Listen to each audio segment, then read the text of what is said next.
Bonjour, j'espère que vous allez bien. Alors, depuis ce matin, j'essaie de faire des vidéos et ça marche pas comme je veux. Et j'ai promis à des parents de leur répondre rapidement. Alors, tant pis, je fais une vidéo live maintenant. C'est pour répondre à la question, comment organiser le bureau pour que mon enfant qui a des défis au niveau de la motricité fine, dyspraxie, peu importe la difficulté, ben, que je puisse l'aider pour que ça soit plus facile. Alors, je vais vous montrer la base, d'accord? Je crois que c'est la stabilité. Et pour trouver la stabilité, moi, je vais vous donner des trucs. Alors, je vais vous montrer mes premiers trucs. Le premier, facile, qui coûte presque rien. Je mets des petits ronds de velcro et je mets l'autre côté, naturellement, comme ça ici. Et je vais pouvoir venir fixer mon petit panier sur le bureau, dans la classe ou à la maison, si c'est un bureau, si ce n'est pas la table à manger. Puis comme ça, quand les crayons vont être dans le petit panier, ça ne bougera pas. Alors ça, c'est mon premier truc. Mon deuxième truc, c'est avec du Fun Tack, avec de la gommette. Alors, si c'est pour la maison ou si on a peur d'utiliser la colle pour le velcro qu'on vient d'essayer, on utilise la gommette. On fait des petites boules, on les écrase, on vient les coller à l'endos et ainsi, notre petit panier va devenir stable. Donc, les crayons, on les dépose dans le petit panier, puis ils ne roulent plus sur le bureau, puis on sait toujours où les chercher. Alors ça, c'était mon deuxième truc. Mon troisième truc, c'est de stabiliser.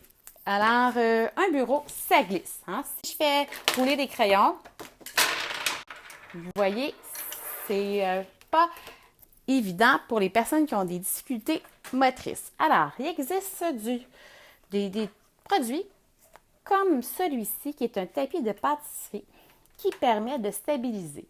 Donc, si j'ai besoin d'écrire, d'ailleurs, ça c'est un format intéressant pour ceux que c'est difficile, bien, ma feuille ne glisse pas. Même chose, si je veux lire un livre, bien, mon livre ne bougera pas. Si je veux faire des figurines ou jouer ou Lego, peu importe, ça va rester en place. Alors ça, c'est un tapis de pâtisserie qui se vend dans les magasins. Ben moi, je l'ai pris dans un magasin de grande surface qui n'est pas très cher. Sinon, il existe aussi un produit qui s'appelle le Dicem. Le Dicem, c'est connu surtout en réadaptation dans les CHSLD ou pour les personnes qui ont des difficultés motrices. Et c'est un antidérapant. Donc, même chose. Regardez, les crayons, ils ne bougent pas. Je peux les faire rouler, mais ils ne vont pas rouler. Si je le mets sous ma feuille va devenir fixe. Donc, je vais beaucoup moins fatiguer à écrire parce que ma feuille ne bougera pas. Alors que si j'ai une difficulté particulière et que j'essaie d'écrire, ma feuille est toujours en train de bouger.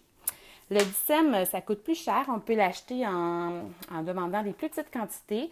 Mais c'est quelque chose qui se lave et qui dure très, très, très longtemps. Autre chose qui est très accessible, qui se vend dans les magasins genre Dollarama, c'est un tapis pour mettre dans les tablettes ou les tiroirs pour justement empêcher que les choses roulent ou que ça casse. Alors, si j'ai des crayons, vous voyez mes crayons là, ils vont rester en place. Si je suis en train de jouer à quelque chose, si je veux manger puis pas que mon assiette revole, ben ça aussi, ça va être, regardez mon coffre, il glisse pas. Alors que s'il était sur la table, il pourrait glisser. Donc, un tapis comme ça, très bon investissement. On peut le mettre aussi sur la chaise où on va mettre nos foufounes pour que ça reste bien stable. Maintenant, je voulais vous montrer des petits trucs que j'ai découverts. Pour commencer, ces coffres à crayons-là, c'est mes préférés parce que je trouve qu'ils sont pratiques avec les poignées. On peut les ouvrir et ils sont très résistants. J'ai pas besoin d'ouvrir ou fermer une fermeture éclair, des petits boutons. C'est très, très pratique. Ils s'empilent, ils sont transparents, je peux voir ce qu'il y a à l'intérieur. Dans mon plus gros, j'ai mis des crayons feutres.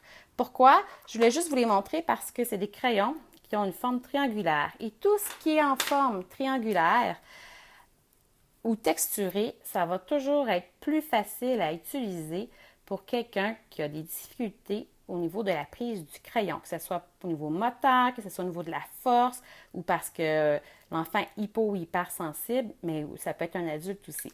Donc, tout ce qui est dans une drôle de forme, c'est vraiment intéressant à utiliser. Enfin, qu'est-ce qu'il y a dans mon autre petit coffre à crayon? Ici, il y a plein de trésors.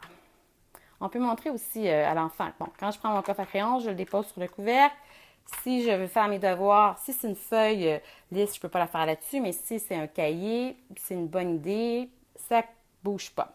Dans mon coffre à crayon, il y a des effaces, plusieurs sortes d'effaces que je connais bien ou que je viens juste de découvrir. Celle-ci, c'est une découverte de l'an dernier. Quelqu'un sur Internet m'en a parlé. Et c'est une efface qui est en forme de petit crayon. Alors, elle est très précise et la texture est facile à toucher, à tenir. D'accord? Maintenant, j'en ai une autre, mais que j'ai plus l'efface, qui est elle aussi en forme triangulaire avec une texture. Ça aide à avoir une bonne prise de crayon. Ça, je viens de la découvrir la semaine dernière dans un magasin de grande surface. C'est une efface en forme de crayon. Puis encore là, elle se tient bien dans la main. Celle-ci, elle vient de chez FDMT. C'est une efface de la marque Faber-Castell, mais je ne le dis pas bien. C'est une efface vraiment intéressante à cause de la texture, de la forme. Puis c'est une compagnie qui fait des beaux produits pour les artistes. Mais vous voyez, on peut trouver des utilités pour plein de choses dans plusieurs magasins, pas juste si on va dans des trucs spécialisés. Alors, ces effaces-là, c'est des bons choix parce qu'elles se tiennent bien à la main. Maintenant, pour les crayons, je vous en présente 4. OK. Alors, celui-ci, il se vend en paquet de 6, je crois, avec une aiguisoire parce qu'il est plus gros. Il y a une texture spéciale, puis il y a une forme qui fait qu'il tient bien dans la main. D'accord? Mais il est gros et je dois avoir une aiguisoire avec un plus gros trou pour pouvoir l'utiliser. Celui-ci, plus petit, se vend aussi partout. Hein? La marque Maped fait vraiment des produits intéressants parce qu'ils sont toujours d'un point de vue ergonomique utiles et pratiques. Donc, une forme encore là particulière, idéale pour la prise dans la main.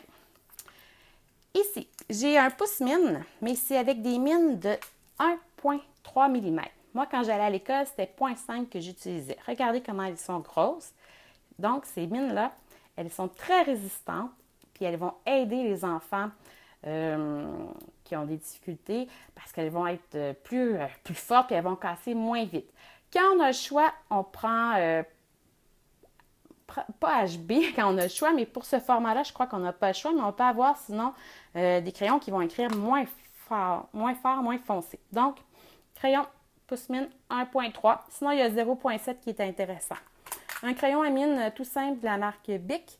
Ce que j'aime, c'est qu'il est texturé. Alors, lui aussi, quand je le prends, ma position de la main va être plus intéressante. Enfin, ça, c'est une nouveauté. C'est encore la marque Maped. Probablement que ça se prononce autrement. Vous allez voir, là, je vais vous faire une démonstration. C'est assez extraordinaire. Ce crayon-là, c'est un pouce-mine, mais ce qui est vraiment particulier, c'est que si je l'utilise pour écrire et que, vous voyez, là, je vais faire pousser la mine. Bien, pousser la mine, vous avez compris ce que j'ai voulu dire. Si j'écris, il y a une belle position pour la tenir, tout ça. Si j'écris et que ma mine casse, regardez bien ce qui va arriver. Je vous fais une première démo, mettons, avec celui-ci qu'on a et qu'on utilise. Okay? Alors, si j'écris à l'eau, bon, elle n'a pas cassé, elle est tellement solide. Mais si, mettons, je veux faire quelque chose d'autre, bon, écoutez, mon exemple ne marche pas, elle ne casse pas. Donc, c'est un très bon achat aussi. Regardez celui-là. C'est une mine 0,5. Alors, les petites mines, mais si je veux écrire à l'eau, vous avez vu? Ici, là, ma mine, elle a cassé, mais je n'ai même pas eu besoin d'arrêter, puis ma mine, elle est ressortie. Hello! Donc, si j'ai besoin d'être rapide, si à l'école, on n'aime pas les pouces-mines parce que ça prend trop de temps, puis que j'utilise celle-ci, bien, regardez, une fois qu'elle elle casse, je peux continuer à écrire. Il y a juste un petit espace qui était à reprendre. Au niveau des règles, j'ai différents modèles que je trouve intéressants. Celle-ci, parce qu'on peut la tenir comme il faut. Hein, vous voyez? Alors, dépendamment, ça peut être plus facile à manipuler. La prochaine, c'est ma bonne vieille règle en métal que j'aime parce qu'elle est antidérapante et elle ne casse pas. Donc, pour ceux qui ont trop le goût de jouer avec les règles ou qui sont trop forts, ben, elle ne casse pas, elle va être très résistante. Celle-ci, encore en épide, très intéressante parce qu'elle vient avec une petite poignée. Donc, si j'ai besoin de plus de stabilité, je peux l'utiliser. Enfin, la dernière, c'est celle que ma fille utilisait l'année dernière, toujours la même marque, avec des petits picots antidérapants. Donc, elle va être, elle aussi, plus facile à utiliser, mais elle n'est pas transparente. Hein. Fait qu'on ne peut pas avoir tout, mais on essaye, sans que ça coûte les yeux de la tête, de trouver des solutions. Enfin, dernière trouvaille, c'est ces crayons-là. Alors, ces crayons-là, si vous voyez bien, ils ont leur bouchon qui est coincé. Ça ressemble à un porc-épic et les bouchons sont à l'intérieur. Donc, si je veux faire du coloriage, écrire ou dessiner, je peux les déposer comme ça. Ça devient antidérapant. Et si j'ai besoin d'un crayon, je tire dessus et je peux venir écrire. Bon, des belles couleurs. Puis quand j'ai terminé, je ne cherche pas mon bouchon n'est pas perdu. Je viens tout simplement le mettre ici, à l'intérieur. Et si j'ai fini de travailler puis je veux les ranger, ben, je peux les ranger. Ils vont tenir comme ça. Alors, je vous dis un gros merci. J'espère que mes trucs vont vous aider. Puis je vous souhaite une belle rentrée scolaire.